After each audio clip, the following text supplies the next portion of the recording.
to Agris Kamenders, representing Riga Technical University, who is also a researcher under the Heating System Institute.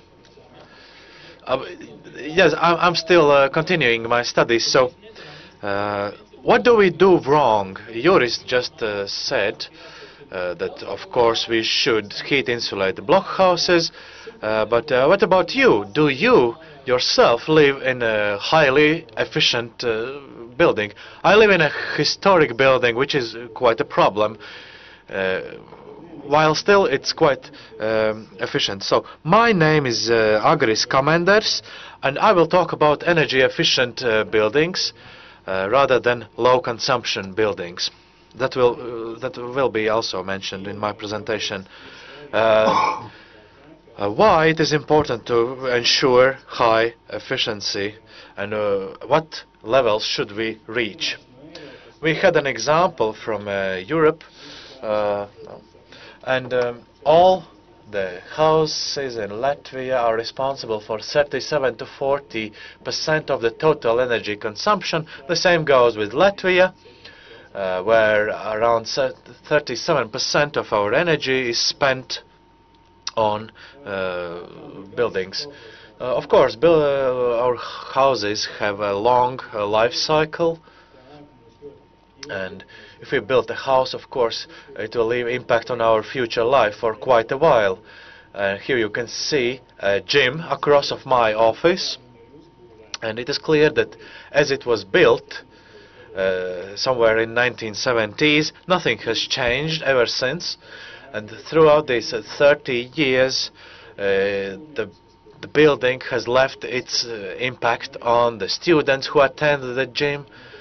And it is clear that we as taxpayers pay to keep at least acceptable temperature in this building.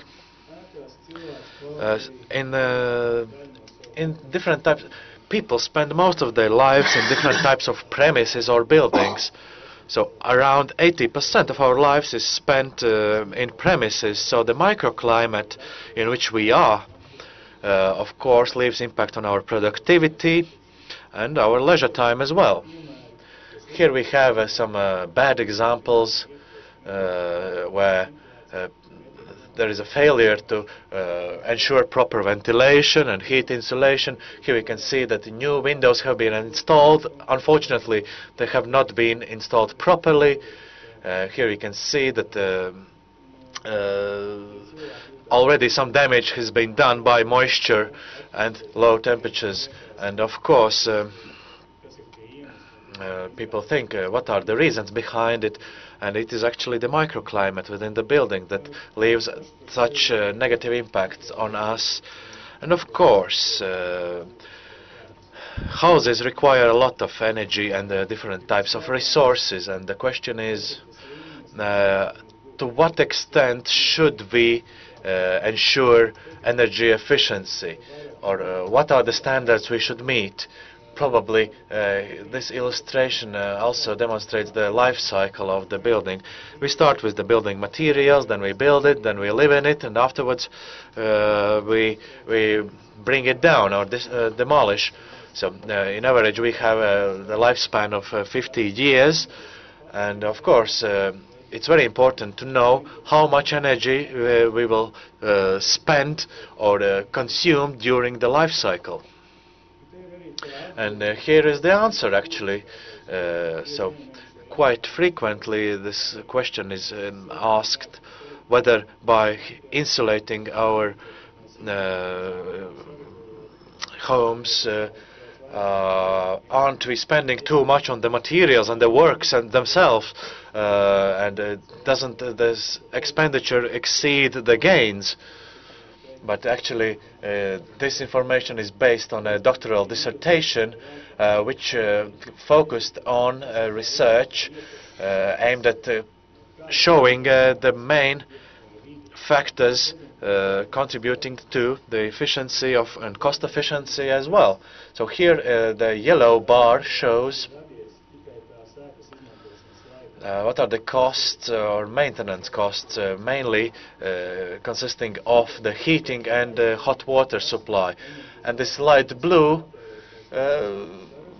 bar shows the amount of resources that are spent on actually building and maintaining the house. So up to 80% of the environmental impact depends on how we actually maintain them, how do we keep them, and how much energy we spent. And here we can also have a look at a typical house. We can also have a look at the standard house and the low consumption house, and of course a very low consumption house, or the so-called passive house.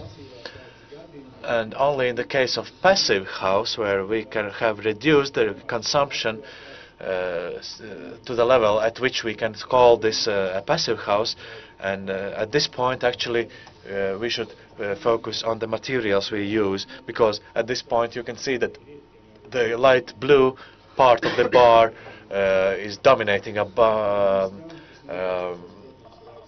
over the yellow bar. And if the previous speaker said that, of course, the economic factor also is very important, and then it gives us opportunity to save. And here is an illustration of our current situation. This is how our block houses look like. They consume around 150 to 300 kilowatt hours per square meter, while what we could reach, and what our aim is to actually decrease this consumption by 10 times. Actually, currently we have not defined the low consumption house, and also such associations as Passive House Latvia. They support and raise the awareness of the passive houses, and while of course different certification systems could be applied while retaining the common goal of ensuring highly efficient residential buildings. Here are a couple of examples from Latvia and outside Latvia that illustrate what we have done so far. Here we can see a renovation project. This is a building in Valmiera town in Latvia. We have a panel building, a block house, and on the left you can see the initial situation. The green bar shows the energy spent on heating, followed by this yellow bar, which shows the circulation and supply of hot water, while the orange bar shows the amount of energy required to prepare or heat the hot water.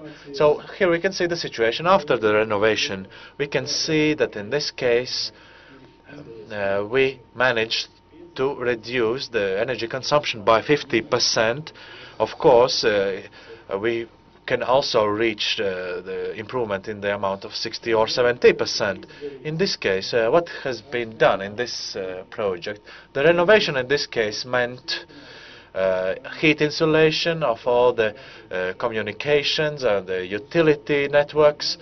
Also, monitoring system has been installed so that the residents themselves can follow what are the temperatures, and allows them to control or adjust the temperature in different premises according to their needs.